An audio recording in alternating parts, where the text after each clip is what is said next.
ஆச்சி பாதாம் ட்ரிங்க். ஆச்சி பாதாம் ட்ரிங்க் ஒன்னு வாங்கினா ஒன்னு ஃப்ரீ.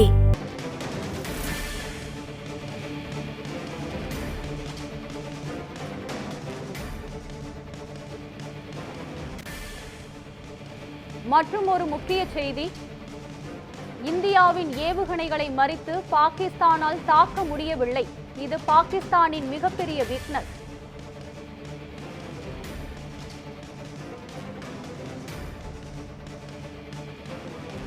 இந்திய ஏவுகணைகளை ரேடாரில் காண முடியாத அளவிற்கு பலகீனமாக உள்ளது.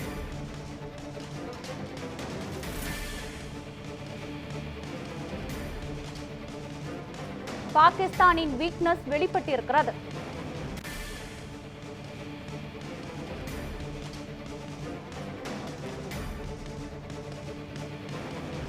ஸ்கால்ப் ஏவுகணை தாக்குதல் என்பது இலக்கை தேடி கண்டுபிடித்து முற்றிலும் அழிக்கும் ட்ரோன் முறை தாக்குதல்.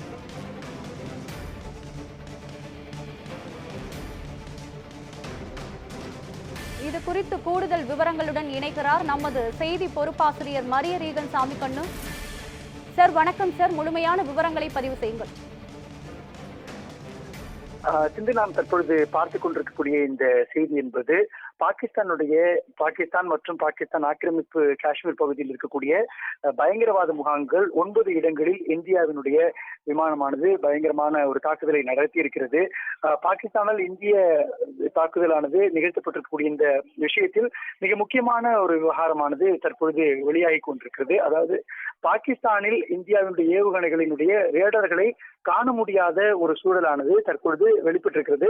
இதுதான் பாகிஸ்தானுடைய மிகவும் முக்கியமான ஒரு பின்னடைவாகவும் கருதப்படுகிறது. ஏனென்றால் இந்தியா மீது பாகிஸ்தான் போர் நடவடிக்கையில் ஈடுபடுவதற்கான முயற்சிகளில் ஈடுபட்டுக் கொண்டிருக்கிறது என்றும், துருக்கியினுடைய கப்பற்படை விமானப்படையினுடைய பாதுகாப்பு ஒத்திகை நிகழ்ச்சிகள் பாகிஸ்தானில் நடந்து கொண்டிருப்பதாகவும், எனவே பகல்காம் தாக்குதலை தொடர்ந்து பாகிஸ்தானும் இந்தியா மீது தாக்குதல் நடத்தும் என்கிற ஒரு செய்தியானது கடந்த 2 நாட்களாகவே பரவி கொண்டிருந்தது.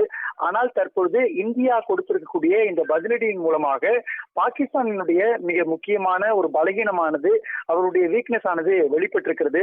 ஏனென்றால் இதுவரை இதற்கு முன்பு நடந்த போர் நடவடிக்கைகள் என்பது கண்காணிக்கப்பட வேண்டிய ஒன்றாக மாறி இருக்கும். ஆனால் தற்பொழுது இந்தியா நடத்தியிருக்கக்கூடிய இந்த எதிர்பாராத தாக்குதல் என்பது இந்தியாவினுடைய பகுதிகளுக்குள் இருந்து ஏவுகணைகள் மூலமாக பாகிஸ்தானில் இருக்கக்கூடிய பயங்கரவாத முகாம்கள் மீது குறிவைத்து தாக்குதல் நடத்தப்பட்டிருக்கிறது.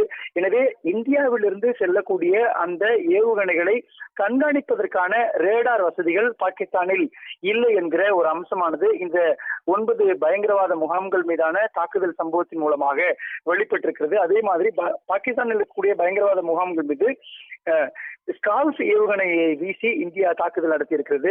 இந்த ஸ்கால்ப் ஏவுகணை தாக்குதல் என்பது இலக்குகளை தேடி கண்டுபிடித்து முற்றிலும் அழிக்கக்கூடிய ட்ரோன் முறை தாக்குதல் என்று சொல்லப்படுகிறது. அதாவது 250 கிலோமீட்டர் தொலைவில் இருக்கக்கூடிய எதிரி நாட்டு இலக்குகளை கூட தாக்கி அழிக்கக்கூடிய வல்லமை பெற்றதாக இந்த ஸ்கால்ப் ஏவுகணை தாக்குதலானது பார்க்கப்படுகிறது. இந்த ஆபரேஷன் சிந்தூர் அப்படிங்கிற இந்த இந்தியாவினுடைய பகல்காம் தாக்குதலுக்கு எதிரான இந்த நடவடிக்கையின் மூலமாக இந்த ஸ்கால்ப் ஏவுகணை தாக்குதலை தான் இந்தியா கையில் எடுத்திருக்கிறது.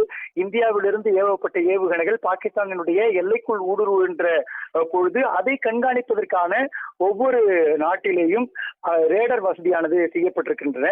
இந்தியாவினுடைய ஏவுகணைகள் பாகிஸ்தானுடைய எல்லை பகுதிகளுக்கும் நுழைந்தாலேயே இது மாதிரி ஆபத்து ஒன்று இருக்கிறது என்கிற ஒரு சமிக்கையை ரேடார்கள் மூலமாக பாகிஸ்தானில் இருக்கக்கூடிய அல்லது ஒவ்வொரு நாட்டிலும் இருக்கக்கூடிய பாதுகாப்பு தலைமை இடத்திற்கு அறிவுறுத்தல்களானது வழங்கப்படும்.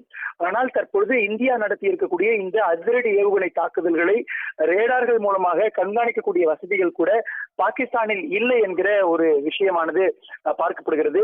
பாகிஸ்தானுக்கும் இந்தியாவினுடைய ராணுவ விமான தரைப்படை உள்ளிட்ட பல்வேறு அம்சங்களினுடைய பலங்களை பார்க்கின்ற பொழுது இந்தியாவினுடைய கைதான் மேலோங்கி இருப்பதாக கூறப்படுகிறது.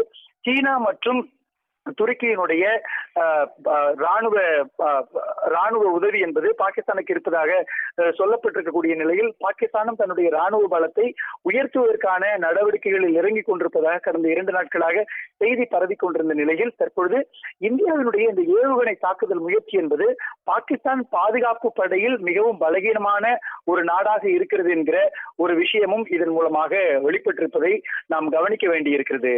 சிந்து, விவரங்களுக்கு நன்றி மரியரீகன் சாமிக்கண்ணு.